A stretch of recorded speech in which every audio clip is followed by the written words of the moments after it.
ইন্টারনেটের বদৌলতে হাজার মাইলের দূরত্ব ঘুচিয়ে প্রেম পরিণয় ঘটছে অহরহই। প্রায় শোনা যায় প্রেমের টানে ভিনদেশি তরুণ তরুণী ছুটে এসেছে বাংলাদেশে।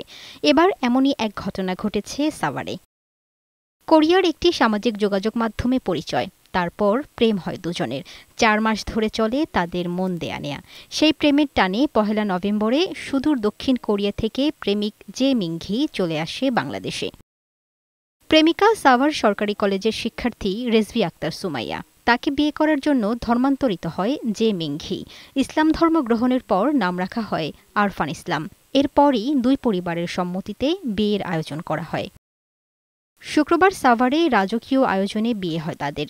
এই বিয়ে ঘিরে সর্বত্র বিরাজ করছে উদ্দীপনা। হাজব্যান্ড এবং আমার দুজনের রিলেশনশিপ হচ্ছে 4 মাসের এবং সে প্রথমে আমাকে বিয়ের প্রস্তাব দেয় এবং আমার বিয়ের প্রস্তাবে দেওয়ার পরে আমি আমার বাবা মাকে জানাই। আমার বাবা মা যখন এই বিষয়টা শুনে বুঝে এবং সে আমার বাবা মাকে জিজ্ঞাসা করে যে সে কি মুসলিম হবে কিনা। দেন আমাকেও বলছিল যে মুসলিম হবে। মুসলিম হওয়ার মেন কারণ হচ্ছে ইসলাম ধর্ম গ্রহণ করতে চাচ্ছে একজন মুসলিম মেয়েকে বিয়ে করে। তার জন্য বেসিক্যালি হচ্ছে গিয়ে চাচ্ছিল যে আমিও যেহেতু মুসলিম এবং ও আমাকে পছন্দ করে এবং প্রথম তো পছন্দই থাকে, তো পছন্দ থেকে ও বলতেছিল যে আমি তোমাকে বিয়ে করতে চাই এবং আমি তোমাকে বিয়ে করে মুসলিম হতে চাই। আলহামদুলিল্লাহ আমি অনেক খুশি। আমরা বিয়েতে অনেক আনন্দ করছি, আমরা অনেক খুশি।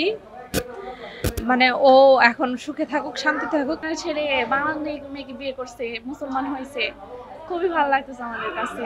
আমরা দোয়া করব যে আমার আপু যেন অনেক সুখী হয়। কিছুদিন পরই নতুন বউ নিয়ে নিজ দেশে উড়াল দিবেন আরফান ইসলাম।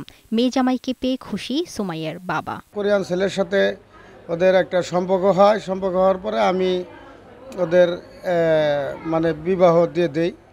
তো আমার সব মিলে ভালো লাগছে আলহামদুলিল্লাহ। নবদম্পতির জন্য শুভকামনা জানিয়েছে স্বজন ও প্রতিবেশীরা। ডেস্ক রিপোর্ট, বৈশাখী সংবাদ।